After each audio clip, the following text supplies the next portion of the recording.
நாங்கள் வந்து இவர் எங்கள் அப்பா முதல்ல வந்து ஈஷா யோகாவுக்கு வந்திருக்காரு. இவர் வந்து அதை பார்த்துட்டு எப்படி எக்ஸ்பீரியன்ஸ் பண்ணார் அப்படின்னு சொல்லி அவர் வாயிலே கேட்போம். ஃபஸ்ட்டு வந்து நான் இப்போ தான்ப்பா வந்தேன். இப்போ தான் எனக்கு அனுபவம், புது அனுபவம். இதை பார்த்ததில் வந்து மனசுக்கு ரொம்ப திருப்தியாக இருக்குது, மனது நிறைவாக இருக்குது.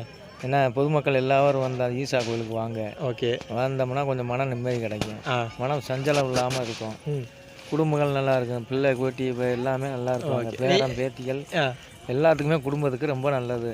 ஓகே, சிவன் அடியார்கிட்ட வந்து சரணடைஞ்சால் மனசு நிம்மதியாக இருக்கும். ஓகே, இப்போ வந்து இங்கே கோயிலுக்கு வர்றதுக்கு முன்னாடி எவ்வளோ ஒரு மன அழுத்தத்தில் இருந்தீங்க? இப்போ அந்த மன அழுத்தம் இருக்கா, கொஞ்சம் கம்மியாயிடுச்சா?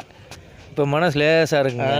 லேசாக இருக்குன்னா லேசாக இருக்குது மீன்ஸ்னால் எப்படின்னா, அதாவது நான் அவ்வளோ மன அழுத்தத்தில் இருந்தேன், இங்கே வர்றதுக்கு முன்னாடி நிறைய டென்ஷனில் இருந்துச்சு, இங்கே வந்து அந்த அந்த இப்போ அந்த இது இருக்குல்ல ஸ்விம்மிங் பூலில் வந்து குளிச்சோன்னே அதெல்லாம் பறந்துருச்சு அப்படின்னு சொல்லி சொல்கிறாரு.